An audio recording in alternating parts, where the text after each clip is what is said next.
thì có nguy cấp hay không và tại sao. Thưa anh em là máy mà nóng đến 115 độ C thì cái đèn còi báo nhiệt nó sẽ hú inh ỏi lên, và đó là cái nhiệt độ tới hạn, cái nhiệt độ tới hạn của cảnh báo. Và thưa anh em, nếu như mà chúng ta không có biện pháp xử lý thì máy nó sẽ bùm và sẽ toang. Và hứa với anh em là nếu như mà máy của anh em bùm mà toang thì Mạnh cũng không chịu trách nhiệm được, mà anh em phải tự chịu trách nhiệm, bởi vì là máy của anh em và tự anh em lái. Đấy, chứ Mạnh không thể chịu trách nhiệm thay anh em được. Thế nhưng mà Mạnh cảnh báo với anh em rằng nếu mà máy vượt lên đến 115 độ là nó sẽ báo inh ỏi. Và nếu như cái còi mà nó hư, hoặc cái đèn báo nhiệt ở trên bảng táp lô mà nó hư, hoặc cái cảm biến mà nó bị thối, cũng như là cảm biến của nó bị dở hơi, hoặc là dây điện thôi, đơn giản chính là dây điện nó bị đứt, thì chúng ta không biết được cái nhiệt độ, cái đèn báo nhiệt nó kêu thế nào, cái còi nó bị tịt một cái, hoặc là đang gặt hung hăng. Đấy, thế thì cái sự cố về 115 độ nó sẽ vượt lên đến 120 độ, và vượt lên hơn nữa thì cái máy của chúng ta sẽ bùm xịt khói, chết máy. Thì lúc đó 100% là thổi giòn. Ngoài ra thì xước nòng, đấy, xước lốc, xước piston, xước xếp măng, đó là chuyện đương nhiên, sẽ yếu hơi. Và nhiều anh em còn cái máy nó còn bùm, nó còn không thể nổ được nữa, thì còn khổ trăm nghìn nỗi khổ cho cái việc mà máy nó nóng. Và tại sao nó lại nóng? Thưa anh em là máy nóng thì Mạnh nói rất là nhiều lần, máy nóng thì có rất là nhiều nguyên nhân, nhưng mà tóm lại thì có 5 cái nguyên nhân cơ bản. Thứ nhất đó là hệ thống làm mát. Cái mà quan trọng nhất đó là hệ thống làm mát, bao gồm nhá, két nước là 1, quạt làm mát là 2, bơm nước là 3. Đó, rồi hệ thống vệ sinh sạch sẽ, thông gió của két nước, của cái chắn bụi ấy là 4, và hệ thống tải của động cơ là 5. 5 cái đó nó liên quan mật thiết trực tiếp đến cái việc là nóng máy. Và một cái cũng không thiếu phần long trọng, nhưng mà Mạnh cho nó là nằm ở trong cái thứ 5, đó là hệ thống tải động cơ, đó là nhớt động cơ nó phù hợp là thứ nhất. Thứ hai là lọc gió nó thông, và thứ ba là cái hệ thống đóng tải cho động cơ. Có nghĩa là anh em lái máy nó làm cho cái máy thoát tải, sử dụng cái máy làm cho máy thoát tải thì nó sẽ làm cho cái máy của chúng ta nó mát hơn. Nhưng mà ì tải cứ thế mà đẩy cần, cứ thế mà chạy thì chắc chắn là máy của chúng ta nó sẽ bị nóng. Đó là 5 cái lý do cơ bản. Và thưa anh em là vì những cái lý do đấy, và vì rất là nhiều anh em có gặp nhiều vấn đề về nhiệt độ, và chúng ta thường là những cái máy gặt thì chúng ta không có đồng hồ nhiệt, chúng ta không biết cái nhiệt độ nó là bao nhiêu, chúng ta chỉ chờ đến khi 115 độ cái đèn nó báo, cái còi nó kêu thì chúng ta mới bắt đầu là xử lý, mà chúng ta cũng không biết xử lý cái gì, nó xuống đến bao nhiêu. Chính vì thế nên là vì cái lý do đó nên là Mạnh cũng đã dành rất là nhiều tâm huyết để xử lý cái vấn đề về nhiệt độ cho anh em, cũng như là tư vấn cho anh em xử lý nhiệt độ. Thì trong đó là có một cái chi tiết rất là quan trọng, đó là đồng hồ nhiệt mà Mạnh giới thiệu thường xuyên, liên tục, và cũng hết sức là động viên anh em lắp cái đồng hồ nhiệt. Và cũng rất nhiều anh em lắp đồng hồ nhiệt và đã cứu thua những bàn thua trông thấy của chính cái máy của anh em, là nó nóng máy mà chúng ta xử lý được, là một nóng máy mà chúng ta biết. Mất nước chúng ta cũng biết, đặc biệt là trên các cái loại máy gặt, máy kéo thì thường là mất nước sẽ không biết, vì là cái cảm biến nó cảm biến, cái tốc độ cảm biến rất là chậm. Thế nên là mất nước là thường không biết, là bùm thì đèn báo nó còn chưa hoạt động. Chính vì thế nên là Mạnh thường rất hay khuyên anh em lắp cái đồng hồ nhiệt, và bất cứ cái loại đồng hồ nhiệt nào thì cũng được, nhưng mà để mà có những cái đồng hồ mà nó đúng kỹ thuật thì cái đồng hồ kim mà Mạnh hay giới thiệu với anh em đây, cái đồng hồ kim này là cái đồng hồ mà được rất nhiều anh em tin dùng, và cũng cứu rất là nhiều bàn thua trông thấy rất nhiều luôn. bảng thua trông thấy, cũng như là giúp anh em hoạt động nó trơn tru và nó liên tục hơn. Nó không làm cho nhiệt độ nó giảm xuống, nhưng mà nó làm cho chúng ta biết nhiệt độ nó đang thế nào, chúng ta chạy nhanh hay chạy chậm, hay là dừng lại thổi bụi, hay là tăng dây cura, hay là thay nhớt, hay là kiểm tra nước làm mát, hay là thông thoáng thổi bụi, vệ sinh két nước bên ngoài cho nó gió nó thông qua, hay là thổi bụi của lọc gió để mà nó giảm xuống. Có nghĩa là chúng ta làm cái gì mà cái kim đồng hồ nó tụt xuống thì chứng tỏ là cái đó đang có vấn đề, và chúng ta chạy đến một cái mức là 95 hoặc gần 100 độ thì chúng ta phải biết là cái máy nó đang nóng. Chứ còn nếu chúng ta cứ phụ thuộc vào cái đèn báo nhiệt thì thôi rồi, cả đời của chúng ta luôn luôn bị động. Chúng ta không biết là nên lái cái máy đẩy nhanh hay là đẩy chậm trong những lúc đông vụ chi kỳ, trong những lúc đang vội vàng. Nhiều khi có thể là cái máy chúng ta không thể dừng được, nhưng mà chúng ta có thể đi chậm được.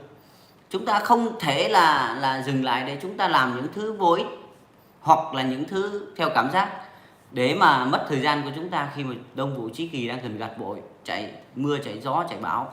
Thì chúng ta cần biết là cái máy nó đang nóng hay đang trung bình hay đang quá cao, để chúng ta ga lớn hay là chúng ta đi chậm, hay là chúng ta làm sao đó xuống xử lý nhanh, thông bụi, thông vệ sinh két nước mọi thứ để cho nó nhanh để chúng ta gặt tiếp. Thì chỉ có cách duy nhất là nhìn đồng hồ.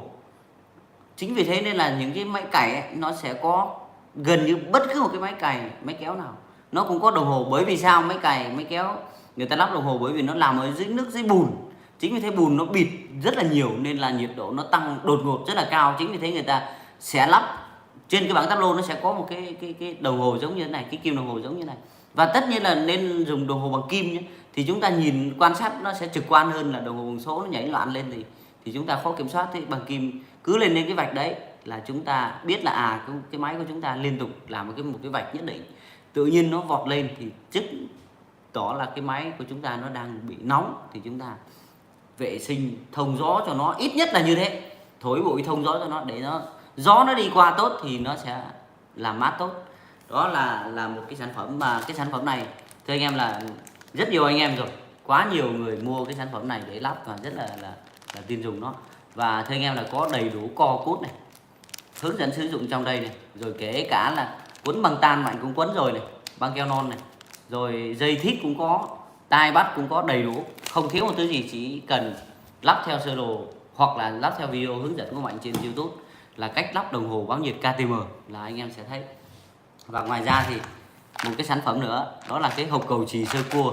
Thì anh em nào chắc cũng biết đến cái hộp cầu chì này, nó chỉ có 220.000 thôi, 220.000 mà đầy đủ tất cả các cầu chì của máy gặt, tất cả đầu cầu chì của máy gặt đấy, cầu chì máy gặt Kubota Yanmar là đầy đủ 100%, không thiếu một cái nào, có dư để cho anh em có thể xử lý mỗi khi đứt cầu chì, để không phải nối dây điện. Nối dây điện rất là nguy hiểm, khi mà cái cầu chì nó không đứt được thì nó sẽ thối cái bối dây, thì rồi cháy cái hộp cầu chì thì rất là phí. Và tiếp theo đó là nhớt, một cái loại nhớt mà Mạnh cũng rất là tâm đắc khi mà tìm hiểu và biết được nó, cũng như là phân phối nó đến anh em. Đó là nhớt Tallgrass của John Deere và nhớt 2 gas về hộp số, chuyển động và thủy lực. Hộp số, chuyển động và thủy lực là trong là cái thùng đó luôn nhé, là cho máy gặt, máy kéo của chúng ta. Là cái loại nhớt hộp số thủy lực là cái loại nhớt mà dùng 2 chức năng luôn, chứ không phải là 2 loại nhé, một loại 2 chức năng, nó khác hoàn toàn. Và cái nhớt động cơ của John Deere thì thật sự là nó có cái chất lượng phẩm cấp rất là cao, và nó dùng cho cả máy xăng, máy dầu. Chúng ta có thể đổ cho ngoài việc đổ cho máy cày, máy gặt, tất cả các loại nha, tất cả các hãng luôn chứ không phải một đâu, không phải mình John Deere, Kubota, Yanmar, Iseki đều đổ được hết.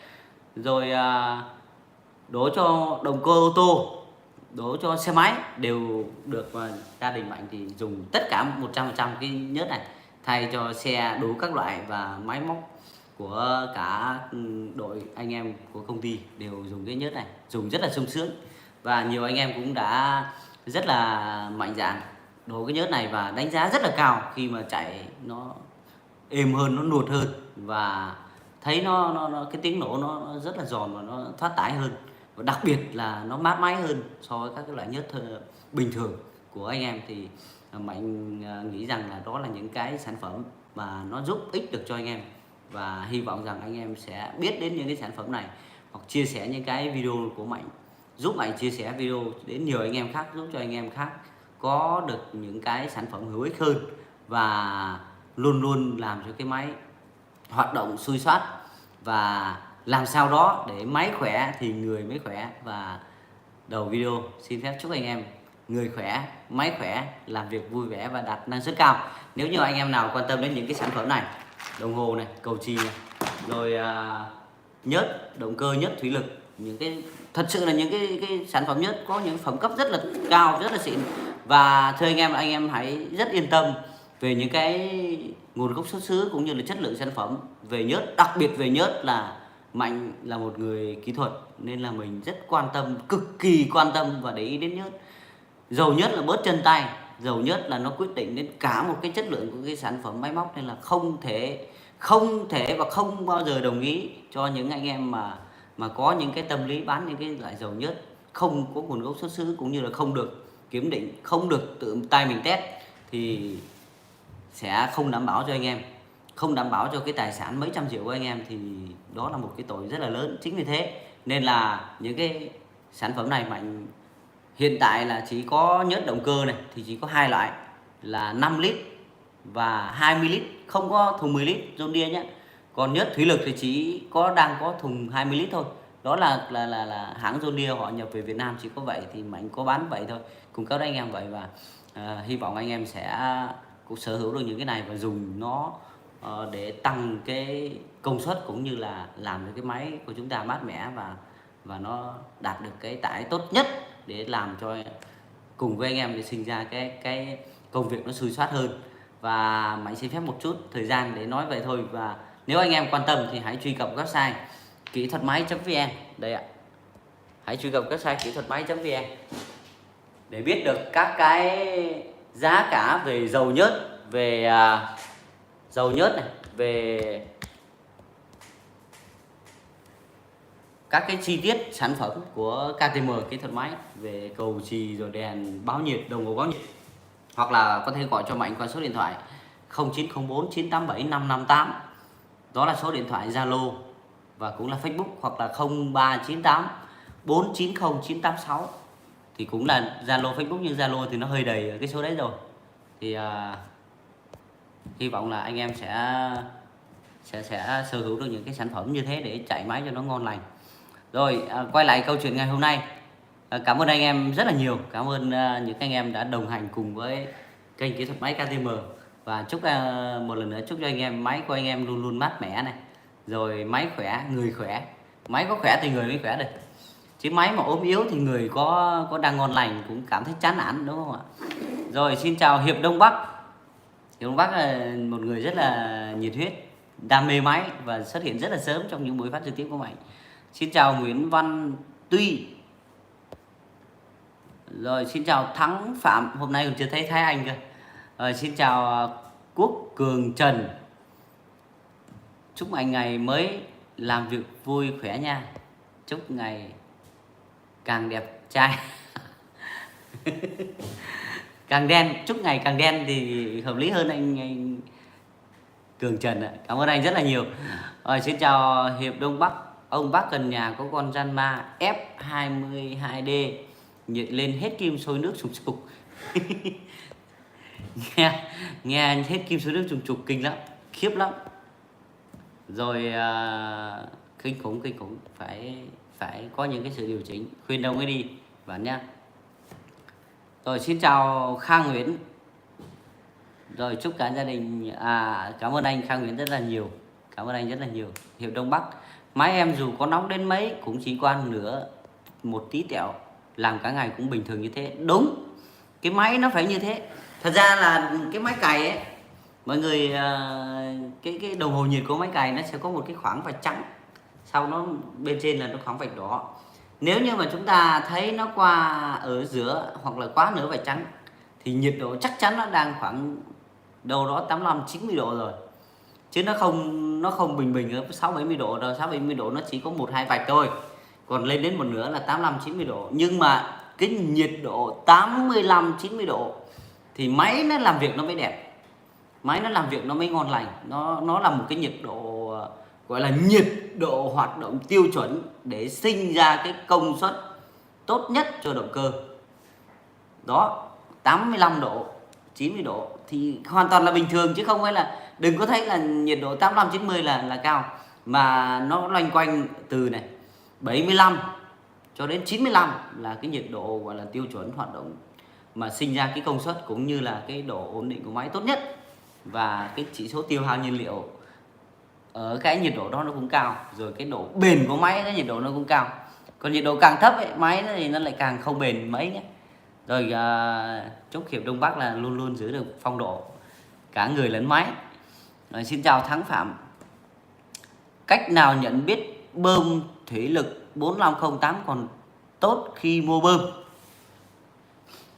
Để mà nhận biết được bơm thủy lực còn tốt khi mà mua bơm ấy, mua mình cái bơm không ấy, thì thứ nhất, nếu như trực quan ấy, nếu như mà cảm nhận vì anh mua mình cái bơm chứ nó không có gắn lên cái gì cả, trực quan ấy, thứ nhất là quay cái đầu trục bơm nó không quá cứng nhưng mà nó cũng không quá lỏng, tức là vừa chặt tay hoặc là êm tay là được.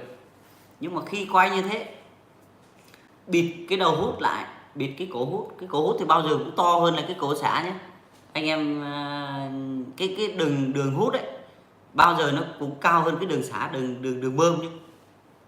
Thì bịt cái đường hút lại, quay tay thì nó phải có cái lực hút cái ngón tay mình vào, xong đó nó phải giữ được một chút đấy, quay xong để im đó thì nó phải giữ được khoảng 3-4 giây thì từ từ nó mới hết. Thì đó là trực quan.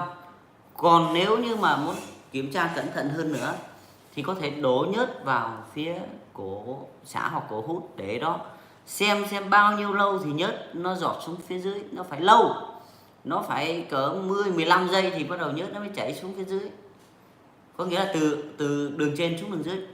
Thì tại sao như thế?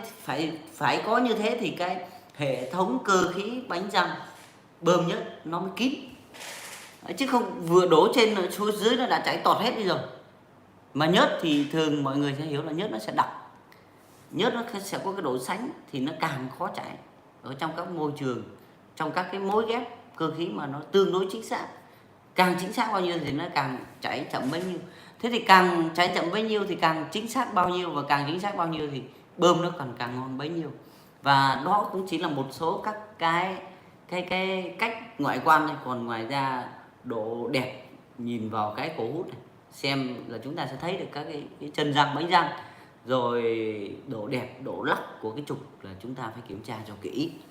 Đấy, trục là nó phải im, không lắc, nhưng mà nó quay nó phải có một cái độ gọi là độ mút nhất định, nhưng mà nó không quá cứng, không thể quay được. Thì nếu như mà cái bơm mà cầm tay là nặng rồi mà không quay được, hoặc là kẹp cả cái kìm vào rồi vẫn thấy nặng, thì cái bơm nó vẫn có thể gọi là bơm khỏe, nhưng mà nó sẽ nóng bơm rất là nhanh, bởi vì cái độ ma sát nó lớn.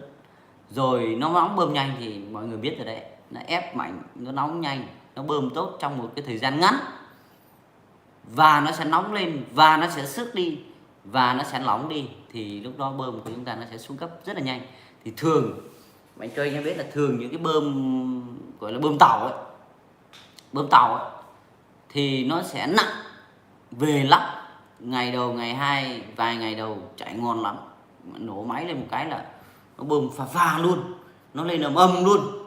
Thế nhưng mà vài ngày sau hoặc là chạy trường kỳ một cái là tự nhiên thấy sao mà nó lại cứ đơ, hoặc sao mà nó lại yếu hơn, hoặc sao nó chậm hơn, thì đó là nguyên nhân của những cái bơm tàu.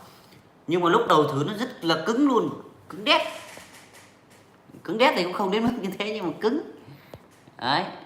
Thì đó là một số cái kinh nghiệm của Mạnh, còn rất là nhiều các cái kinh nghiệm chọn bơm rồi số rồi động cơ thì còn rất là nhiều để mà đề phòng, để mà biết. Nhưng mà cho dù thế nào thì khi mà nếu như chúng ta mua bơm cũ ấy, chúng ta bơm cũ thì nó cũng chỉ là hên xui thôi.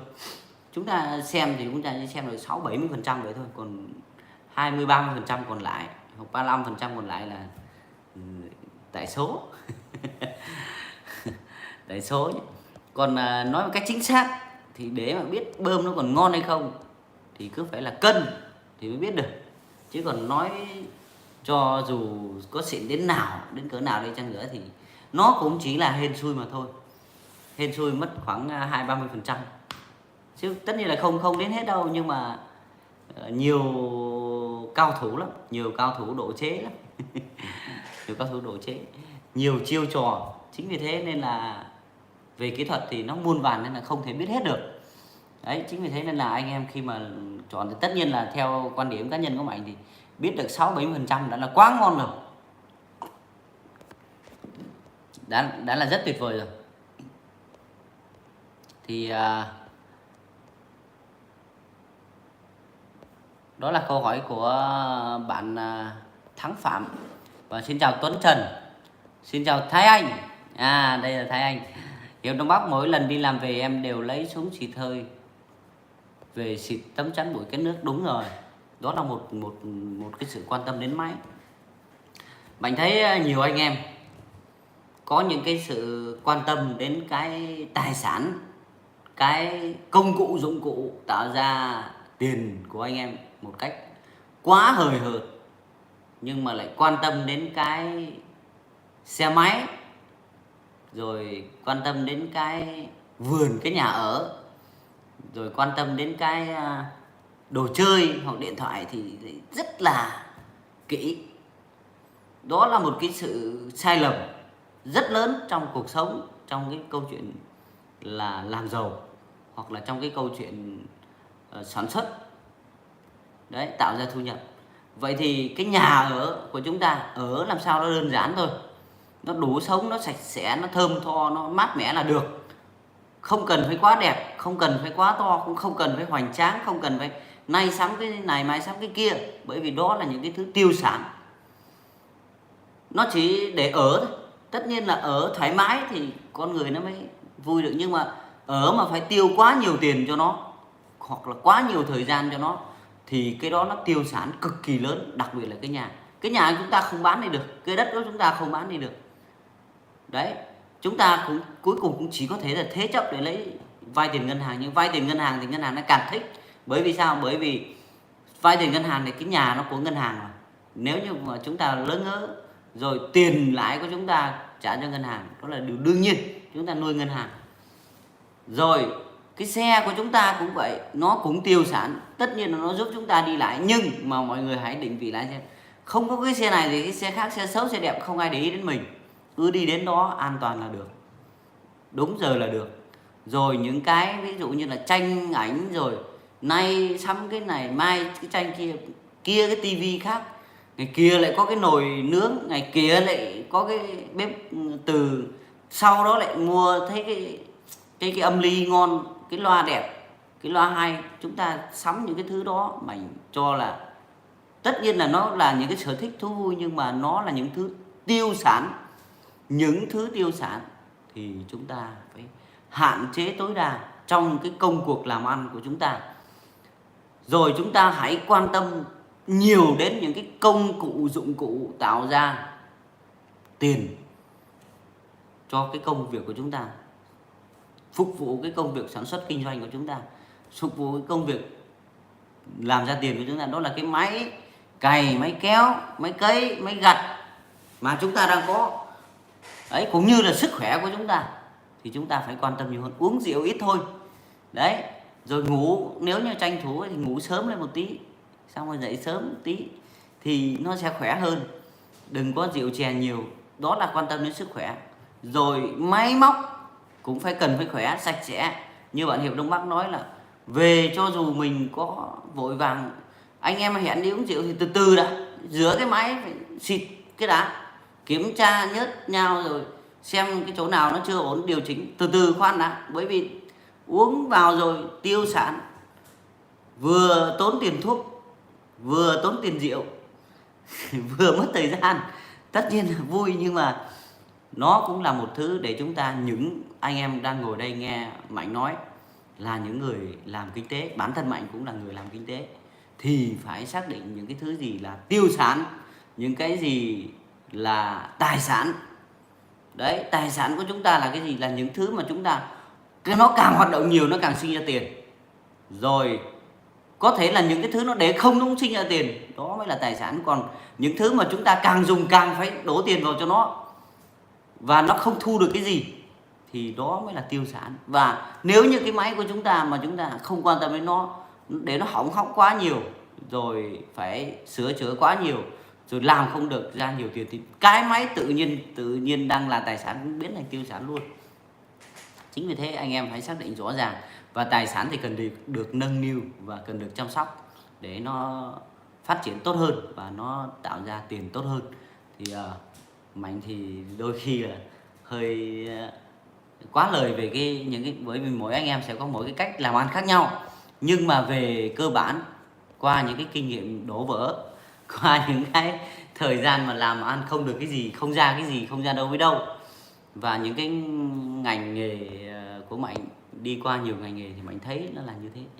Thì hy vọng rằng anh em sẽ quan tâm đến cái máy của mình nhiều hơn, và chính những cái buổi phát trực tiếp này của Mạnh cũng như các cái video trên đa kênh, gọi là kênh YouTube, kênh Facebook hoặc là TikTok kỹ thuật máy của Mạnh, thì cũng nhằm mục tiêu là giúp cho anh em làm sao để anh em hiểu biết cái máy tốt hơn, để chủ động nó, để quan tâm đến nó, quan tâm đến cái tài sản sinh ra tiền cho anh em, thì nó sẽ làm cho cái công việc của anh em sẽ tốt hơn. Và công việc tốt hơn, anh em phát triển được thì cái ngành máy nông nghiệp cơ giới hóa nó phát triển, thì bản thân Mạnh nó phát triển được, chứ Mạnh cũng không muốn chuyển ra cái ngành khác đâu. Bởi vì là đã làm rất là nhiều ngành rồi, và làm trong đó là làm cái ngành máy nông nghiệp là lâu nhất, và cũng xác định nó phải là bền nhất, và cũng ít nhất là cũng đã được chục năm nay rồi, hơn chục năm rồi trong cái ngành nghề này. Thì hy vọng rằng anh em sẽ phát triển cùng đồng hành với Mạnh trên cái con đường cơ giới hóa. Và thật ra đó là đam mê. Mọi người hay nói là đam mê thì chỉ có cặp đất mà ăn, nhưng mà thật ra làm mà không đam mê thì mới cặp đất mà ăn. Bởi vì làm không đam mê thì chỉ có vứt đó, xong làm nửa chừng, xong rồi không quan tâm đến những cái công cụ dụng cụ của mình, xong rồi bừa bãi, nay mất cái này mai hỏng cái kia, rồi chán, rồi nản, rồi chỉ có lướt Facebook phàn nàn kêu ca, rồi gặp ai cũng 1001 lý do mình thất bại, đó là khách quan. Nhưng mà thật ra Mạnh qua 5 lần 7 lượt thất bại thì mình biết là 100% cái sự thất bại của mình là do tự mình tạo ra, chứ chả ai khách quan, chả có cái ông giời nào làm mình thất bại cả, chỉ có mình thôi. Còn chẳng qua do sĩ diện, do chưa hiểu biết, do đặc biệt là do không biết, và do sĩ diện nói là úi rồi nếu như có tiền thì tôi đã thành công lâu rồi. Chứ có tiền thì thành công cái gì đấy, hoặc là nếu như mà tôi làm được cái đấy, hoặc nếu như mà là hôm đấy không gặp trục trặc, nếu như là thuận lợi thì tôi đã thành công. Không có chuyện đó, thuận lợi được thì không đến lượt mình, mà những cái loại tay to nó đã có hết rồi. Thế chính vì thế nên là thôi thì Mạnh nói nhiều cái này một chút để cho anh em đâu đó có thể đồng cảm được một chút, và xác định được cao cái tâm lý của mình trong cái ngành nghề. Và thưa anh em, là Mạnh rút ra một cái kinh nghiệm cực kỳ xương máu, đó là chúng ta làm dịch vụ, chúng ta làm kinh doanh, đó là tất cả các hạng mục của chúng ta đang làm, kể cả làm máy cày, làm máy cấy, làm mọi thứ đều là kinh doanh, đều là cung cấp dịch vụ, để cung cấp các cái sản phẩm dịch vụ để mà sinh ra thu nhập cho chúng ta. Thì chúng ta càng chuyên tâm, càng chuyên nghiệp thì chúng ta càng sớm ổn định. Mạnh chỉ mong muốn là ổn định thôi nhé, ổn định mức cao hay ổn định mức trung bình. Càng sớm ổn định và càng đi đến được một cái tương lai nó bền vững hơn. Bởi vì mọi người biết sao, bởi vì nó có lốp, nó sẽ tạo lốp. Cái đó không phải là tự nhiên mà có, và cũng không phải là ngày một ngày hai mà có, mà chúng ta càng làm. Chúng ta hãy để ý xem, kể cả những cái nhà xung quanh chúng ta, những cái người ta bán tạp hóa thôi, người ta bán 5, 10, 20 năm, người ta vẫn có điều kiện tốt hơn chúng ta. Hoặc là những cái người ta làm những cái ngành nghề cảm giác rất là đơn giản, nhưng mà người ta làm lâu rồi thì người ta vẫn sống rất tốt, người ta vẫn có rất là nhiều tiền, và từ những cái tiền đó người ta lại mua thêm các cái, ví dụ như là đất đai, hoặc là mua thêm các cái ruộng, hoặc mua thêm các cái tài sản ấy để dành. Thế thì từ đó người ta mới có, chứ không phải là mọi người, nhiều người lại có thấy là Mạnh thấy là viết trên Facebook là mua cái máy 400-500 triệu hoặc là 700-800 triệu về thả bằng mua miếng đất. Thế ông lấy tiền đâu mà ông mua đất? Và ông mua đất ông có dám chắc là nó lên hay lại mất không cả miếng đất rồi bị bọn nó lừa cho? Đó là dễ lắm. Có khi mua cái miếng đất cả tỷ nhưng mà thì kỳ tình ra bán mới có được 400 triệu không ai mua. Đầy trường hợp những cái sự hào nhoáng ấy thì nó mới xuất hiện cho chúng ta xem. Còn những cái sự mà bôi nhách, những cái sự thua lỗ trong cái ngành bất động sản thì nó giấu nhẹm đi, còn lâu mà chúng ta biết. Có những người mua cả tỷ nhưng mà chỉ bán được 300-400, không ai thèm mua. Mình có đủ khả năng không? Mình có làm được việc đấy hay không mà cứ thấy người ta giao bán đất một cái là mặt sưng, mắt đỏ hoe lên, bảo là mẹ tao đi cày mãi không được 100.000. Bọn mày bán đất ngon thế, tao nhảy qua bán đất, ngấy qua bán đất, mất luôn cả cái máy cày, mất luôn cả một cái hệ thống gọi là mối lái làm ăn trong máy cày, rồi cũng mất luôn cả cái nhà luôn. Đấy là những cái mà bản thân Mạnh thấy là anh em nói nhiều một tí nhưng mà đôi khi chúng ta cần phải có những cái định vị, và hy vọng rằng chúng ta sẽ làm được cái máy nó ngon lành hơn. Rồi xin lỗi anh em rất là nhiều vì là Mạnh nghe cái câu chuyện có hiệu Đông Bắc thì Mạnh góp ý với anh em một chút, và cũng là tâm tư chia sẻ những cái công việc đã trải qua, và cũng là một cái ôn lại để nhắc là cũng không thể lang thang được, không thể nay thích cái này mai thích cái kia được. Rồi xin chào Quốc Cường Trần.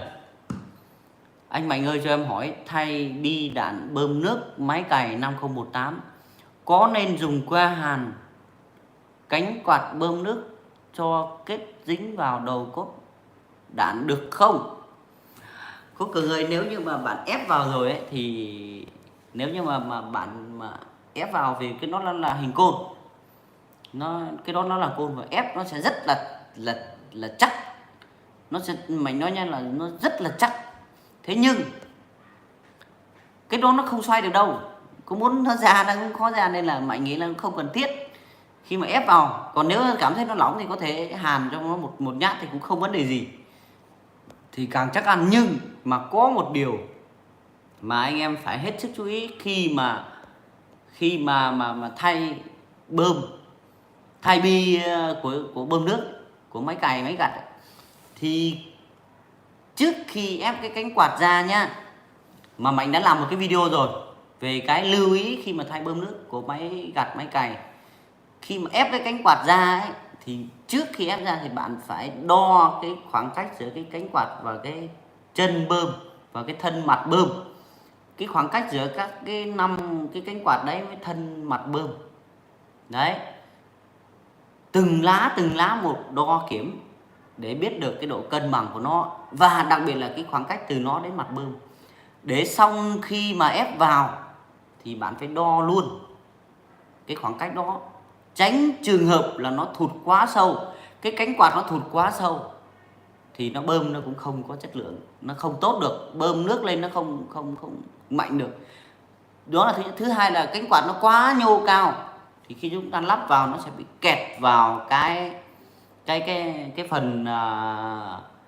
phần tổng bơm, gọi là cái phần tổng bơm, nhưng mà ở phía đường lốc máy có một cái vát cạnh, nó là cái tổng bơm, nó là cái đáy bơm, nhưng mà cái vát cạnh này nó càng chính xác với cái cạnh của cái cánh quạt thì bơm nó càng khít, gọi là cái tổng bơm nó khít ấy, nó chính xác ấy, thì nó bơm càng mạnh đấy. Còn nếu như mà nó xa quá, nó sẽ chạm vào cái đó làm xước cái mặt đáy bơm đi thì nó không còn chính xác nữa là một. Thứ hai nó thụt lại gần quá thì nó tạo một cái khe hở lớn giữa với cái đáy bơm, thì nó cũng bơm nước nó cũng sẽ lên nó kém.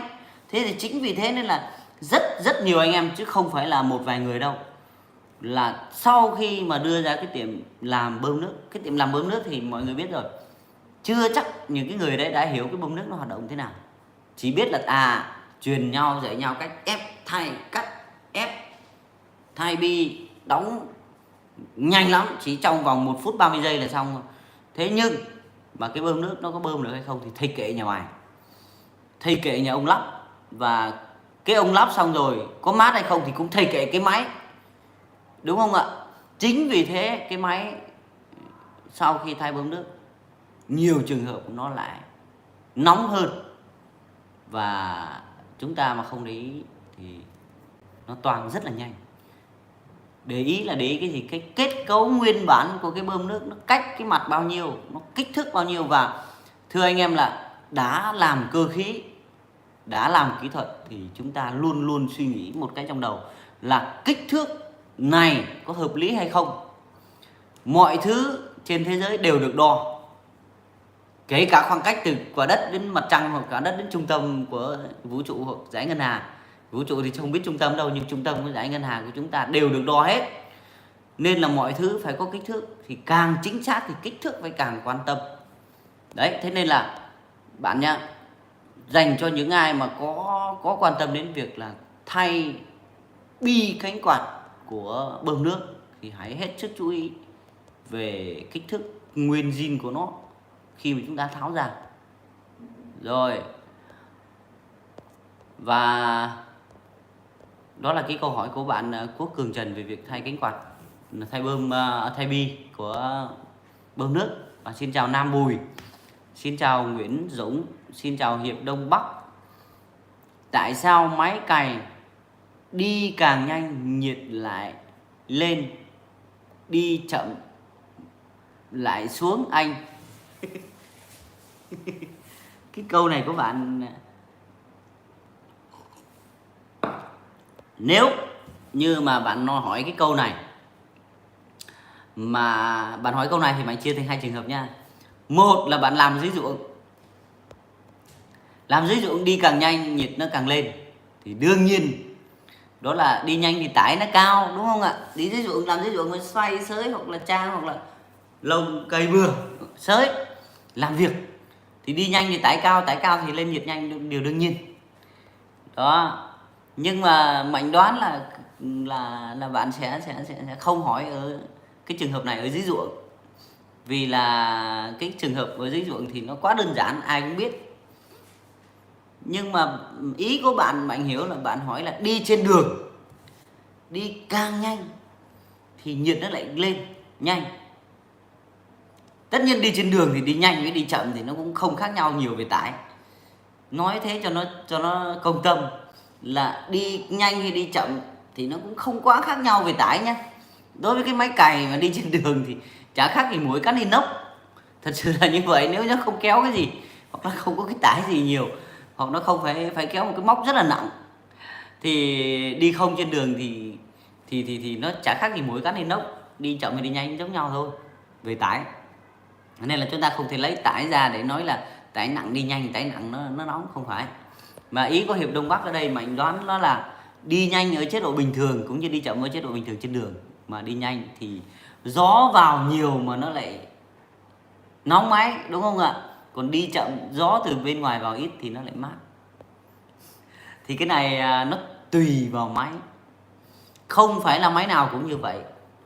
Nếu như mà bạn dùng những cái máy đời mới mà cái cánh quạt nó hút vào, cái cánh quạt gió nó hút vào động cơ ấy, từ ngoài, từ trước ga lăng vào động cơ ấy, trước mặt ga lăng vào động cơ ấy, thì đi càng nhanh nó lại càng mát, bởi vì gió nó đi qua nhiều, nó xuôi theo chiều gió nó hút vào.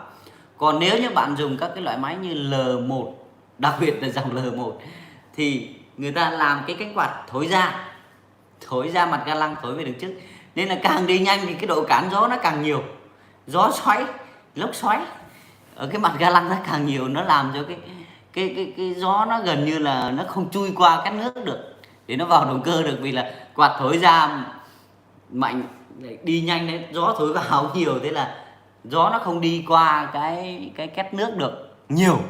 Chính vì thế nó cái hiệu suất làm mát của két nước lúc đấy nó thấp, thì nó sẽ làm cho máy nó nóng nhanh. Thì đó là những cái mà đâu đó có thể là bạn Hiệp Đông Bắc cũng như là nhiều anh em có khi là cũng không để ý đến cái đó. Thế thì đó là câu trả lời của Mạnh cho cái câu chuyện là đi nhanh thì nhẽ ra là mát nhưng mà cuối cùng lại thành nóng. Của hiệu Đông Bắc là do cái cánh quạt của chúng ta thiết kế xuôi hình ngược với hướng đi thôi. Rồi, xin chào Nam Bùi thông báo rút lại nhé. Những cái thông báo rút lại là không phải do Mạnh rút đâu, mà là do anh YouTube anh ấy rút, hoặc là do chính bạn là người xóa cái tin nhắn đó đi. Thì Mạnh cứ đọc thế để cho anh em biết là có thể là YouTube nó hạn chế những cái câu từ nó không phù hợp. Đấy, rồi xin chào Lý Khang Trần. Động cơ DC70 nóng lên gần 100 độ có được không? Gần 100 độ thì được. Gần 100 độ thì được. Nhưng mà Mạnh có một cái lưu ý này cho anh em. Thật ra có những người chạy đến 110 độ vẫn chạy bình thường. Đây anh em. Có người chạy đến 110 độ thế này. Đây nha, có người chạy đến mức này vẫn chạy bình thường, vẫn chạy được. Nhưng mà khổ nổi là cái máy đấy cứ chạy là nó lên đến đây, cứ chạy là nó lên đến đây, hoặc là nó lên đến 100 độ này luôn. Đây, cứ chạy là nó lên đến 100 độ, hoặc là cứ có tải vào cái là nó lên, và nó cứ luôn liên tục nó ở cái mức này, nó không thay đổi. Đấy, dừng lại chờ nói chuyện với anh em một tí, nổ máy garanti thì nó xuống đến đây, đến 90 hoặc là xuống đến gần 80. Nhưng mà cứ chạy có tải cái là nó lại chạy đến đây, nhưng mà nó chỉ chạy đến đây chứ nó không vượt quá lên đến đây. Đấy, thế thì từ đấy suy ra một việc là tùy theo máy, tùy theo tình trạng và tùy theo cái môi trường cũng như là cái hoạt động bình thường trung bình của máy. Thế thì có những máy nó hoạt động nó chỉ lên đến 80 độ hoặc là lên 90 độ thế này thôi. Thế nhưng có những máy nó lên 100 độ, nhưng mà chúng ta hoạt động cứ cả ngày, mấy ngày liên tục nó cũng chỉ thế này. Thế thì chúng ta biết là cái máy của chúng ta nó hoạt động bình thường ở trong cái trạng thái nhiệt độ cao là 100 độ. Nhưng mà tự nhiên hôm đấy vào một ngày đẹp trời hoặc ngày nắng nóng đang gặt, thi thoảng nhìn xuống cái đồng hồ thế này, thấy nhiệt độ nó vọt lên đến đây, nó vọt lên bất thường nhé, kim nó vọt lên bất thường, thì chúng ta biết là cái máy của chúng ta nó đang bất thường chứ nó không hề bình thường. Đấy, thì chúng ta phải xử lý ngay, hoặc là chúng ta phải đi chậm lại xem nó có xuống đến đây không. Hoặc là những người chạy cả ngày hoặc cả năm cả tháng máy nó chỉ thế này thôi, nhiệt độ 80 độ là rất là đẹp, hoặc là trung bình, tự nhiên lại vào một lúc nào đấy nghĩa xuống thấy nhiệt độ nó đang lên đến đây, tự nhiên nó từ đây nó lên một phát đến 90 luôn. Lúc đó nó còn bình thường không ạ? Nhiệt độ đó gọi là nhiệt độ bình thường, nhưng mà thực chất là cái máy nó cũng đang không bình thường, vì nó lên nhanh quá.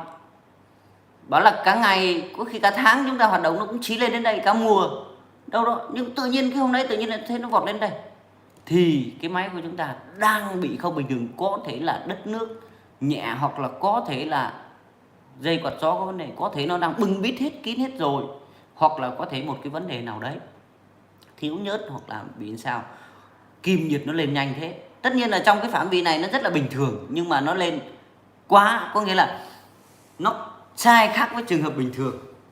Mỗi máy nó sẽ có một cái mức nhiệt độ bình thường khác nhau, ở đây hoặc ở đây hoặc ở đây hoặc ở đây.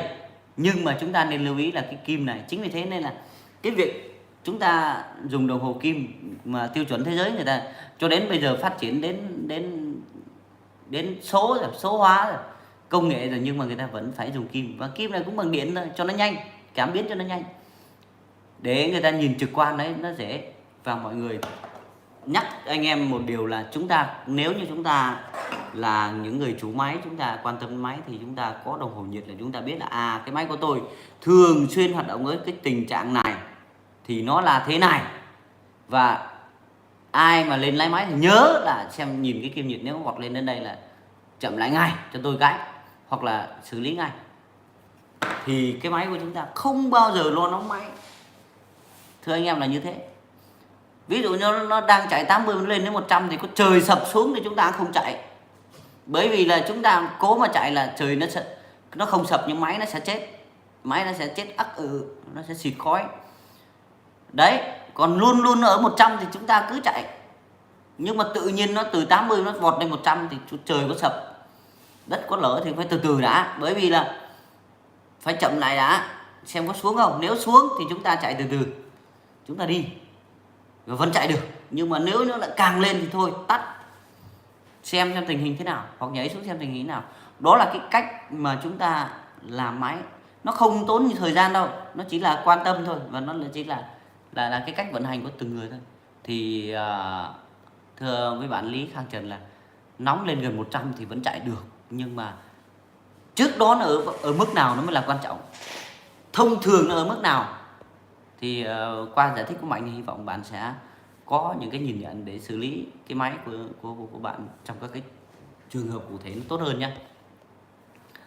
Xin chào Nguyễn Văn Tuy, anh cho em hỏi máy của em cho anh hỏi, xin lỗi anh Nguyễn Văn Tuy, em cho anh hỏi máy của anh không sạc được, của phát nam châm vẫn hít, có phải là hỏng tiết chế không em? Máy anh L118 không phải hỏng tiết chế, nam châm vẫn hít thì vẫn là kích từ, vẫn là cái tiết chế nó kích từ, mà nó đã kích từ có từ trường thì nó sẽ phát ra điện.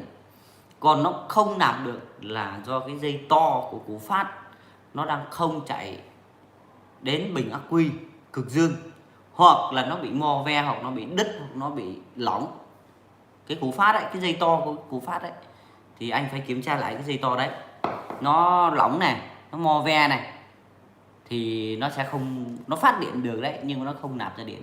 Thì nguyên tắc là cứ kích từ là sẽ phát điện, trừ khi chổi than nó hỏng nha anh Nguyễn Văn Tùy nha. Rồi xin chào Đức Hiền Lê, tại sao máy Sierra lại mau đặc nhất so với các loại máy khác vậy anh?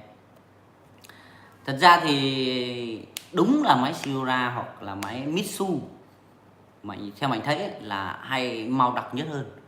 Bởi vì nó thế này, tùy từng động cơ thôi. Như Sierra thì nó dùng các cái động cơ nó tương đối là thông thường, thì cái gọi là cái bơm nhiên liệu, cái kim phun, cái độ tơi, độ mịn và cái độ đốt cháy hoàn toàn nhiên liệu của cái động cơ nó quyết định đến việc là cái nhớt của chúng ta có mau đặc hay không. Bởi vì nếu như mà nó càng dư nhiều, hoặc là nó càng có cái tồn đọng về bụi than nhiều, có nghĩa đốt không hết ấy, hoặc cái độ tơi nó không tơi đẹp để nó đốt hoàn toàn ấy, thì cái bụi than nhiều thì nó sẽ lắng đọng xuống cái nhớt và làm cho nhớt nó đặc. Và bởi vì sao nó đặc? Tất nhiên nó bụi than rồi, thế nhưng mà mọi người hãy hiểu là cái nhớt nó có mấy cái tác dụng. Tác dụng kinh điển nhất của nhớt đó là bôi trơn, anh biết, nhưng mà tác dụng nữa nó vệ sinh xi lanh, hệ thống chuyển động, đặc biệt là xi lanh, piston, xi măng, nó phải vệ sinh được. Rồi nó trung hòa với các cái mùi than cũng như là các cái chất thải sau khi đốt. Rồi tiếp tục là nó làm mát, rồi tiếp tục nó bảo quản. Thế thì những cái đó là cái công dụng của nhớt. Vậy thì nó vệ sinh thì nó sẽ đặc. Nếu như mà cái máy, cái kim phun cũng như là cái việc đốt nó không triệt để. Đó là cái sự khác nhau giữa các cái động cơ nhé, cũng như là các cái. Thật ra là Mạnh cũng không có đánh giá về các cái động cơ nào nó nói chung thì nó hãng nào thì nó xịn, rất xịn hay là trung bình đâu. Bởi vì mỗi hãng nó sẽ có những cái động cơ xịn hoặc là trung bình hoặc là thấp để nó lắp cho cái máy, để nó giảm giá xuống đấy, để nó phù hợp với cái thị hiếu của từng đơn vị, của từng nhu cầu của từng người. Thì đó là cái lý do tại sao mà có máy thì nó nhanh đặc, có máy thì nó nhanh nó lâu đặc, hoặc là có máy thì nó nhanh bị đen, có máy thì nó vẫn cứ trong bình thường. Thì Mạnh nghĩ đó là những cái thiết kế bình thường, tùy theo thị hiếu thôi, tùy theo cái chất lượng động cơ thôi. Nhưng mà chứ không phải là cứ cái hãng đó là nó nhanh, là cũng không phải. Đấy, thì theo dòng máy nữa, vì dòng máy nó liên quan đến tiền mà, đến giá thành mà. Mọi người khi mà đi mua máy móc ấy, thì Mạnh cũng làm rất là nhiều các video review cho các cái đơn vị máy móc, ví dụ đặc biệt là Kubota này, Yanmar, John Deere, là thật ra ba cái hãng đó là ba cái hãng mà Mạnh nghiên cứu rất là kỹ và Mạnh khá là hiểu về ba cái hãng đấy, cũng như vấn đề kỹ thuật của ba cái dòng máy đấy, và cũng hiểu về cái mục tiêu kinh doanh của người ta ở đây, để xem người ta có ở lâu với chúng ta hay không, đảm bảo được các cái tính chất kỹ thuật, độ bền của máy hay không. Thì Mạnh thấy ba cái hãng đấy rất là ok. Thì Mạnh biết là mỗi cái hãng máy đều có những cái sự khác nhau, và khi chúng ta mua máy ấy, thì thường là các cái công thức tính giá của họ là nó gần như giống nhau về chất lượng, tương ứng với mức giá. Thì chúng ta phải hiểu là tiền nào thì của đấy, phải là tiền nào thì của đấy, đã là chính hãng nha, tiền nào nó sẽ đi với của đấy, chứ không phải là cái máy này, cái hãng này tôi thấy nó rẻ hơn 40 triệu cũng cái công suất đấy, mà cái hãng kia nó đắt lên đến gần 50 triệu cũng cái công suất đấy, chả tội gì tôi phải mua cái hãng kia. Thì đó là cái suy nghĩ sai lầm khi mua máy, mà chúng ta hẳn định vị là tiền nào thứ đấy, cái hãng kia nó đắt hơn 50 triệu đấy, nhưng mà chất lượng của nó khác hoàn toàn, cùng công suất nhé. Còn cái hãng này nó rẻ hơn 40 triệu, tức là cái nó đã tối giản, nó đã lược bỏ đi rất nhiều thứ, kể cả cái độ bền cũng như là cái tính năng tác dụng, thì nó mới có cái giá đấy, chứ không phải là cái hãng kia nó định vị đắt hơn. Không có chuyện đó, gần như là không có chuyện đó.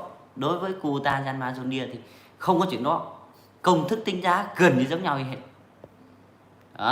Chỉ có là cái cách kinh doanh cũng như là cái đánh vào thị hiếu, người ta gọi là cái dân kinh doanh nó gọi là đánh vào thị hiếu, đánh vào đối tượng chúng ta, tức là nó đánh vào những người tiêu dùng như chúng ta đấy, gọi là chúng ta là giặc gọi là địch thủ đấy. Đánh, dùng những từ đấy nó Mạnh thấy trong kinh doanh mà dùng những từ đấy nó không đúng. Đánh vào khách hàng, nói đỡ, đúng không ạ? Thì nhưng mà bản chất nó là như thế, nó sẽ làm cho chúng ta thấy là đấy mới là giá rẻ. Tất nhiên chúng ta là những người tiêu dùng, chúng ta thấy là công việc của chúng ta cần những cái máy đấy và cần mức giá đấy để có một cái máy hoàn thiện và đảm bảo một cái chất lượng cũng như độ bền và cái độ bảo hành phụ tùng dụng cụ nó như thế, thì ta chơi trong khoảng một khoảng thời gian, hoặc là ta đủ hiểu biết để ta nuôi dưỡng cái máy đấy nó tốt hơn, nó ổn định hơn, và ta biết cái máy đấy nó có những cái gì rồi, và ta biết ta sẽ phải dùng thế nào, với cái áp lực như thế nào, và với cái công suất năng suất như thế nào rồi. Chúng chứ đừng có nói là cái máy tao cũng 50, máy mày cũng 50, tại sao tao không làm bằng mày. Nhưng mà ông mua đâu có đắt bằng tôi đâu. Đấy, cái đó là cái tư duy khi mà chúng ta tìm mua, hoặc là chúng ta định vị về giá của những cái hãng máy khác nhau, là tùy theo nhu cầu của chúng ta thôi. Rồi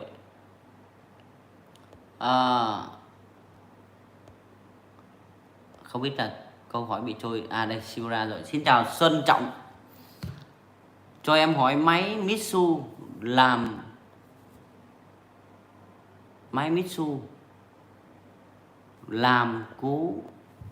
làm cứ đến chiều máy yếu như hết dầu, nhiệt độ bình thường nhất vẫn thay bình thường.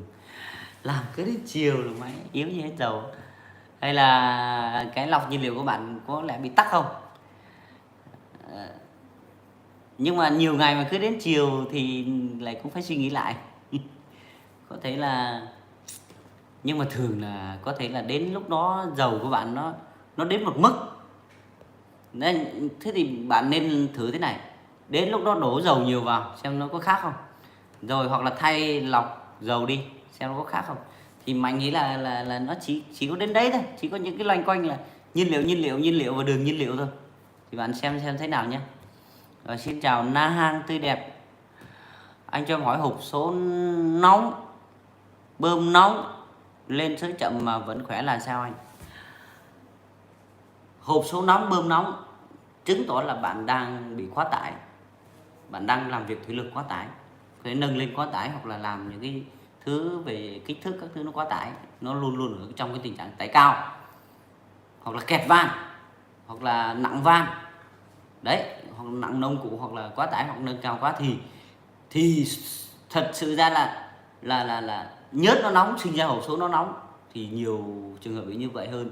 Còn hộp số nóng sinh ra nhớt nóng thì cũng có, nhưng mà lúc đó hộp số nó chuẩn bị hỏng rồi, vì phần cơ khí nó chuẩn bị hỏng, nó ma sát mạnh lắm rồi. Nhưng mà bơm nó nóng, nó cao áp thì nó nóng, thì nó sẽ sinh ra cả hộp số nó nóng. Thì bạn phải tìm hiểu kỹ xem là tại hộp số nóng hay là tại bơm nóng. Bơm nóng thì thường là do cái van nó bị quá tải, hệ thống thủy lực bị quá tải, thì bạn phải điều chỉnh lại nhá. Rồi, xin chào Tí Bùi, cho em hỏi KOT 7630 đời mới Hàn Quốc lắp ráp vào tải ra khói đen nhẹ là sao? Lắp ráp vào tải ra khói đen nhẹ, cái này ấy thì Mạnh cũng đã có, Mạnh cũng biết về cái máy KOT, động cơ KOT. Thì thực chất ra là bình thường nếu vào tải nhẹ thì tải bình thường nó không có khói đâu, nhưng mà vào tải nặng nó sẽ có khói. Thì nếu được thì bạn nên kiểm tra kỹ cái hệ thống kim phun của bạn, xem nó có bị bẩn, rồi lọc gió có bị bẩn hay không, nhiên liệu có kém hay không. Thì đó là những cái cần phải, nếu như mà bạn đang áp tải nhẹ nhé. Còn nếu áp tải nặng thì không nói, áp tải nặng kiểu gì nó cũng ra khói. Đó là cái mà cần phải kiểm tra. Thứ nhất là lọc gió, rồi kim phun nữa, nhiên liệu, sau đến kim phun bạn nhá.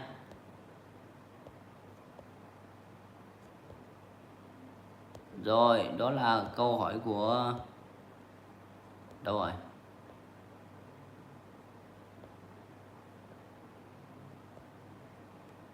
Ủa, cái điện thoại này à, đây rồi, của bạn Tí Bùi. Bạn Tí Bùi có KOT 7630. Rồi, máy cái đây cũng rất là lớn. Rồi, xin chào Đỗ Hưng. Đồng hồ của anh mới mua được một vụ, giờ kim báo cứ kịch kim, liệu có cách khắc phục không? Đây. Đúng là như vậy. Có một vài trường hợp Mạnh có gặp là mấy cái rắc này nó lỏng này.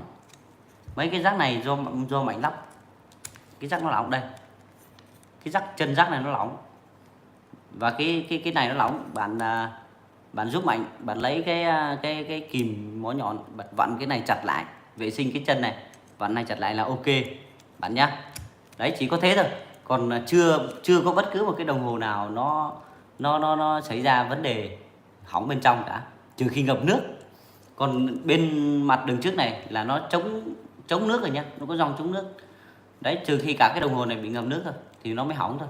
Còn những cái trường hợp đấy của bạn thì đã gặp vài lần rồi, và nó bị lỏng cái chân này 100% là chỉ lỏng nhẹ cái chân này, nó tiếp xúc không tốt đấy, thì nó làm cho cái đồng hồ nó báo nó không chuẩn nữa. Thì bạn giúp mình, bạn vặn lại cho mình cái chân đấy. Và rất là cảm ơn bạn đã thông tin về cái tình trạng của cái sản phẩm đồng hồ nhiệt của KTM nhé. Rất cảm ơn bạn. Rồi,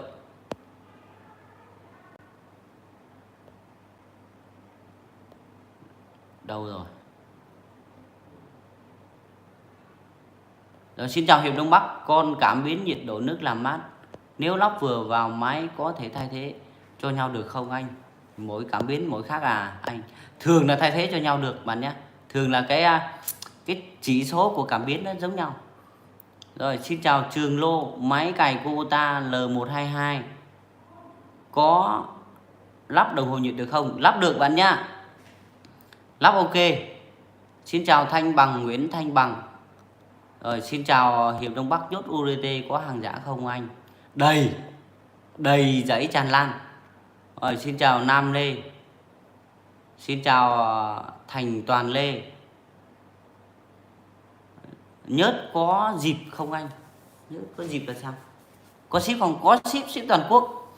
Nhớt Mạnh ship toàn quốc, từ mũi Cà Mau cho đến địa đầu Móng Cái, là bất cứ nơi đâu. Vì là Mạnh trong cái hệ thống giao hàng ấy có rất là nhiều kho, kể cả kho trong miền Nam cũng có, Long Xuyên, rồi miền Bắc, rồi Tây Nguyên là đều có nhé.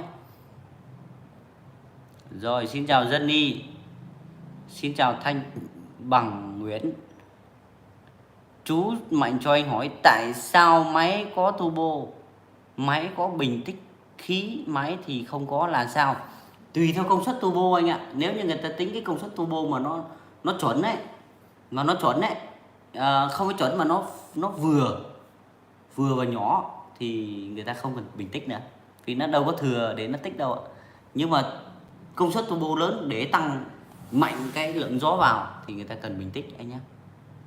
Rồi, xin chào Lê Thị Hạnh, DC70, tháp số 105, động cơ 95, chạy có ổn không anh?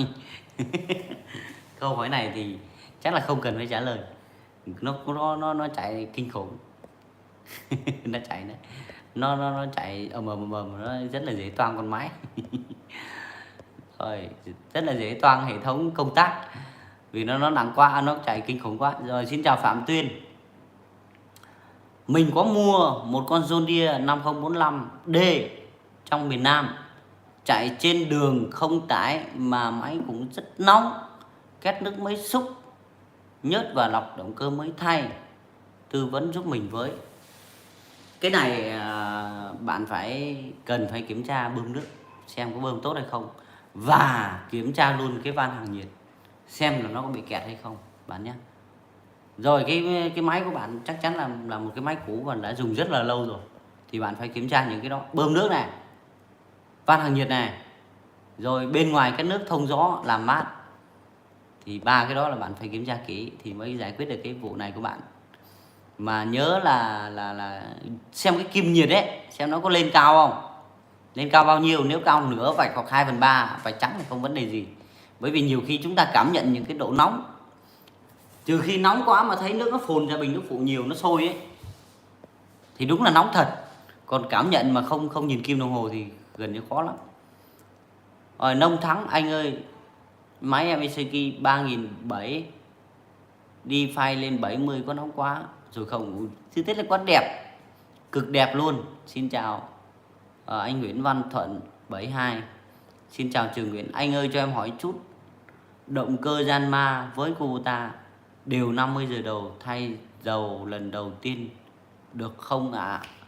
Có phải động cơ Yanmar vào tải nặng khói hơn Kubota không? Động cơ Yanmar mới tinh em thấy hao nhớt động cơ. Động cơ Yanmar thì 250 giờ mới thay nhớt lần đầu. Còn động cơ Kubota thì 50 giờ đã thay nhớt lần đầu rồi. Còn không phải động cơ Yanmar vào tải nặng khói hơn Kubota, không có chuyện đó. Động cơ Yanmar mới là động cơ ít khói nhất và vào tải tốt nhất. Vào tải tốt hơn, không phải tốt nhất thì tốt hơn. Đối với các cái động cơ Yanmar dành cho các cái động cơ dành cho máy nông nghiệp thì động cơ Yanmar rất là tốt. Nó đứng trong top đầu luôn. Nó đứng trong top đầu và Mạnh cũng như là rất là nhiều tài liệu về bình luận về các cái loại động cơ, kể cả các cái kênh của nước ngoài thì người ta luôn luôn đánh giá động cơ Yanmar nó cấp cao hơn, nó làm nó ngon lành hơn và nó chịu nhiệt tốt hơn, cũng như là nó tải nó sinh ra tốt hơn. Nên là bạn phải xem lại cái máy của mình cụ thể hơn nhé. Xin chào Đăng Khoa Đồng Tháp. Xin chào Thanh Bằng, chú Mạnh cho anh hỏi bơm ben khi nâng dàn sới lên có tiếng hú là sao? Khi máy nóng mới có tiếng hú thì thường là nó thiếu nhớt thì nó hay hú, nó hút nhớt kém ấy nó mới hay hú, thường là như thế anh nhé. Anh kiểm tra lại lọc nhớt đường nhớt xem thế nào. Trương Công Hải Định, anh có sách hướng dẫn sửa máy không? Có chứ, sách hướng dẫn sửa máy lúc nào Mạnh cũng đầy đủ tất cả các loại Kubota, Yanmar, John Deere không nhỉ? Và Mạnh ship đến tận nhà lâu nay rồi, mấy năm nay rồi, chia sẻ cho anh em những cái đó để anh em làm máy tốt hơn. Xin chào Trương Công Hải Định. Trương Công Hải Định còn sách nha bạn nhé. Dân đi làm thế nào để biết bơm của máy gặt còn mạnh hay yếu vậy anh? Em mới vào nghề mua lại máy gặt 70 cũ, phiền anh chỉ giúp em với. Để biết bơm HST của máy gặt còn khỏe hay yếu ấy, thì thứ nhất là bạn làm cho máy nó nóng lên, chạy cho lâu cho máy nó nóng lên, chạy sầm sầm đi, ga lên cho máy nóng. Thứ hai là khi mà thử thì ga nhỏ lại hết cỡ, đóng số H đẩy thật ít có thể, đẩy ít nhất có thể nha, nhưng mà đẩy ít quá nó không ổn đâu. Đẩy một ít thôi cho máy nó đủ vừa đi, và bạn ép hướng. Bạn ép hướng, nếu như máy nó vẫn cứ in nó quay, nó rẽ hướng thì động cơ khỏe. Còn máy mà nó cứ ì lại, xong đẩy thêm một tí nữa nó chưa thấy đi, đẩy mất nửa cần rồi nó mới bắt đầu nó in từ từ nó quay thì động cơ bơm hơi yếu bạn nhé. Cách thử là như thế, phải ga nhỏ lại thêm biết bơm nó khỏe yếu. Xin chào Thiên máy cày. Máy cày 6040 em rửa xong rồi em bật chìa khóa để không được, đồng hồ có đèn để trực tiếp thì được, mong anh giúp. Mình nghĩ là nó bị nước vào nên là nó hơi bị mo ve cái chắc nào đấy, hoặc là cái dơ le, thường là cái dơ le để trung gian đấy, dơ le trung gian để nó không nhảy đấy. Bạn phải cái này thì thường là một là kiểm tra cầu chì, hai là kiểm tra cái cầu chì tổng ở dưới chỗ chân máy ấy, cái chân đạp côn đấy, cái khu vực đấy nó có mấy cái loại cầu chì tổng nè, cái cầu chì to ngón tay cái này, rồi cầu chì nhỏ, bạn xem cụ thể nó thế nào, nó có bị mo ve không, hoặc đứt cầu chì hay không nhá. Thì loanh quanh thế thôi chứ nó không xảy ra cái trường hợp gì kinh khủng đâu, đứt cầu chì hoặc dây điện nước nó vào hong khô đi có khi nó lại được. Nhưng mà nếu nó không được thì kiểm tra kỹ cầu chì và cầu chì tổng. Và xin chào Cương Trần, cảm ơn Cương Trần rất là nhiều. Xin chào Hà Cao, số file hay bị nhảy là do hư gì anh mong giúp em với. Thường là càng cua nó có quá kém rồi, càng cua nó có quá kém. Còn nếu như mà số file hay bị nhảy mà nghe đóng file nó cứ kêu lọc sọc ấy thì bánh răng kém, bi kém. Còn nếu như không nghe nó kêu mà nó cứ nhảy thì càng cua kém bạn nhé. Xin chào Cương Đặng Hồng, máy 3408 kéo file mét mấy là vừa, kéo file phá thì mét tư, file trang file nước thì thôi file phá mét tư, file nước thì khoảng được mét 64, xin lỗi. Còn file nước là mét 7 đến mét 75. Còn file trang ấy là 2m2 là vừa bạn nhé. Xin chào Gon Nguyễn, cho hỏi máy Kubota của em nó khi chạy chuyển hướng nó kêu kít và nhiệt tăng gần vạch đỏ thì nó bị như thế nào anh chị em với. Nhiệt tăng gần vạch đỏ là không được, là quá nóng rồi. Còn chuyển hướng kêu kít thì phải xem lại cái bố hướng cũng như là nhớt nó cũng giúp cho cái máy nó kêu kẹt, nó kêu ó bạn nhé.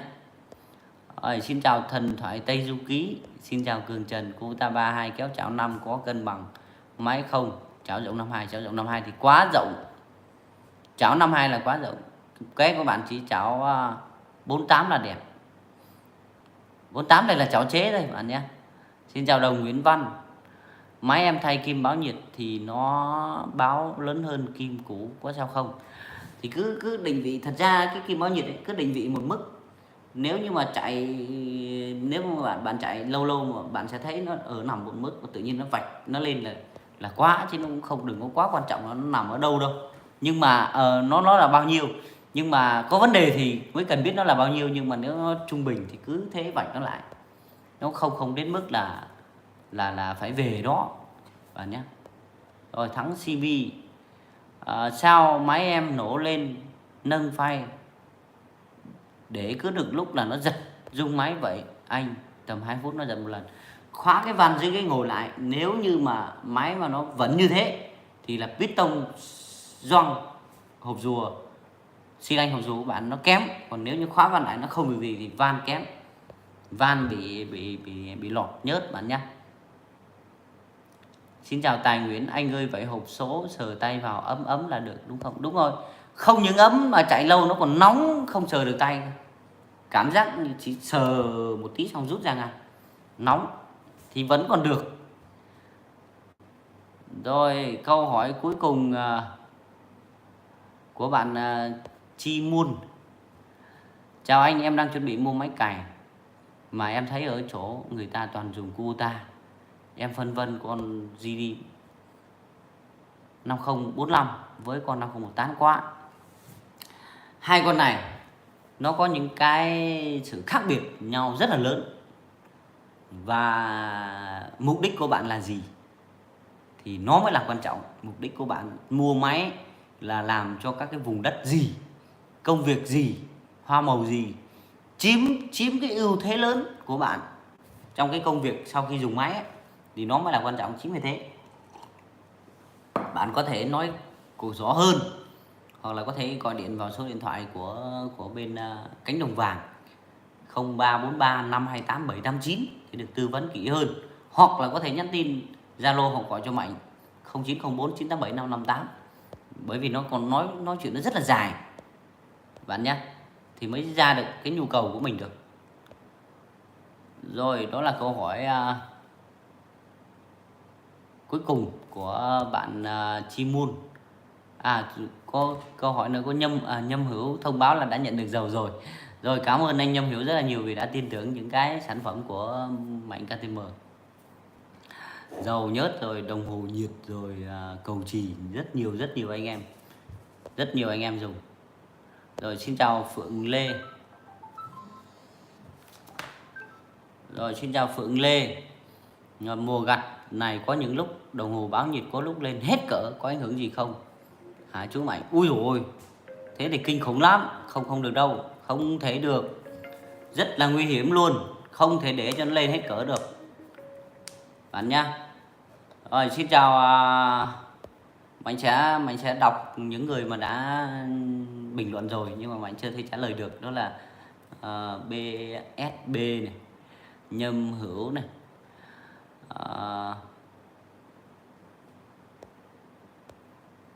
Nhâm Hữu xem cái chống quấn dàn phay có xem lại được không? Có nhá. Rồi, xin chào máy Nghĩa Địa Giá Tầm Trung này. Rồi, xin chào An Xe Đạp, xin chào Đăng Khoa Đồng Tháp và Chi Muôn. Còn rất là ít thôi nên là Mạnh sẽ trả lời hết nhá. Còn một ít nữa sẽ trả lời hết cho mọi người này. Đăng Khoa Đồng Tháp, anh Mạnh ơi, máy hãng John Deere mình xài kỹ thì tầm khoảng bao nhiêu giờ thì xuống máy vậy anh, có tham khảo được không anh? Nếu như mà xài kỹ nhá thì 10 năm chưa xuống, 10 năm chưa xuống, thật sự là như vậy. Đã có rất nhiều máy John Deere lâu lắm không thấy nó xuống, nhưng mà phải xài kỹ. Mạnh và nói thế là đúng, mà máy nào xài kỹ thì cũng được lâu thôi, nhưng mà máy John Deere thì nó bền lắm, bền cực kỳ luôn. Có cái là khi mọi người mua máy John Deere thì phải tìm hiểu cái độ phù hợp của nó so với các công việc cụ thể. Rồi, An Xe Đạp, anh ơi 5018 rắn dành ủi đầu bị hút nhớt đầu, bị hú nhớt đầu máy, gắn dàn ủi đầu bị hú nhớt đầu máy hú nhớt đầu máy vậy, kiểm tra lại lọc nha, lọc bạn nhá. Rồi, đó là tiếng hú của bơm đấy, nhưng mà thường là thiếu nhớt. Cho em hỏi máy thường là tắc lọc, máy đó có đủ tải không? Cái gì đây? Mọi người, máy mới đấu V2403 bét trung lên L3602 mà máy chạy không nổi. Chạy không nổi là có nguyên do của nó. Ga cao quá thì quá tải, mà ga nhỏ thì không đủ tải. Vì là hai cái động cơ nó có hai mục đích khác nhau. Động cơ của máy cày ấy, thì bao giờ cái mô men xoắn nó cũng cao, công suất nó thấp nhưng mô men xoắn nó cao. Nhưng mà động cơ ngược lại, động cơ của máy gặt thì mô men xoắn của nó thì ở mức trung bình thấp và cái công suất nó lại cao. Đấy, hai cái khác nhau nhé, chứ không phải là cứ thích cái nào là lên cái đấy đâu. Xong rồi tốc độ nó cao thì nó không phù hợp với cái máy cày. Rồi, anh Nhâm Hữu là hôm xem qua cái chống quấn ở dàn phay nhưng không rõ lắm, có thể cho mình xem được. Anh Nhâm Hữu nhá, Zalo với Mạnh chụp cho anh xem. Rồi, cho bác hỏi bác PSB, máy Yanmar 2802 sao chạy dưới ruộng nó chậm hơn Kubota vậy? Mỗi máy nó có mỗi cái vận tốc khác nhau và mỗi cái tải khác nhau, nên là Nên là tùy theo người chạy và tùy theo tình trạng thôi, cũng như là máy nó cũng sẽ có những cái tốc độ khác nhau. Bác nhá, thì cái câu này thì cháu không thể trả lời cụ thể được vì là nó cũng có rất là nhiều nhiều lý do. Rồi chồn hương giống Thanh Hóa. Xin chào ạ. Rồi xin chào Đức Thủ. Máy cày Kubota 2202 khi bật chìa khóa đèn báo sạc không sáng là sao? Là dây điện từ cái máy phát điện cho đến báo sạc nó có vấn đề, hoặc là nó sai khác nên nó không sáng bạn nhé. Xem máy phát điện nó có phát hay không. Thì đó là những cái câu hỏi của anh em mà rất là vui là hôm nay bạn cũng có một khoảng thời gian cũng dừng lại để nói chuyện về cuộc sống nó hơi nhiều nên là hơi mất thời gian của anh em. Và hôm nay cũng ngồi rất là lâu để nói chuyện với anh em và chia sẻ những cái kinh nghiệm về máy móc và hy vọng rằng là những cái chia sẻ đấy sẽ giúp cho anh em hiểu hơn một chút ít cũng được. Nhưng mà đó là những chia sẻ thật sự là thật lòng và chân thành của Mạnh, để hy vọng rằng anh em sẽ tự hiểu được cái máy của mình, tự điều chỉnh được, tự xử lý các cái vấn đề. Nó xử lý vấn đề sắp xảy ra mới là cao thủ, mới là điều quan trọng. Còn xử lý vấn đề xảy ra rồi thì tất nhiên là khó hay dễ thì cũng phải xử lý thì máy nó mới chạy được. Nhưng mà đừng có để nó xảy ra thì mới là người thật sự làm máy tốt. Thì hy vọng là mọi người sẽ chủ động điều chỉnh và chủ động về kỹ thuật để cho cái máy nó luôn luôn ổn định, nó không mất tiền thuê thợ, không mất tiền mua phụ tùng oan uổng, và đặc biệt là làm cái máy nó được xuôi soát và nó hiệu quả cao, gắn bó được với nghề lâu. Thì chúc cho mọi người ngày mai làm việc máy khỏe, người khỏe, làm vui vẻ và đạt năng suất cao. Xin cảm ơn và nhớ cho Mạnh một like để ủng hộ kênh Kỹ thuật máy KTM, và chúc mọi người buổi tối ngủ ngon. Mạnh xin phép được dừng video tại đây và hẹn gặp lại mọi người vào các cái video thường xuyên trong tuần, và những video kể cả review máy, nói về các cái tính năng tác dụng của những cái máy mới ra hoặc của các cái hãng khác nhau để mọi người hiểu biết hơn về máy. Xin chào và hẹn gặp lại vào các video tiếp theo. Rồi, mua sách về tham khảo ok nhá, cứ nhắn tin cho Mạnh nhá. Bất cứ sách gì về máy móc nông nghiệp bạn nhé.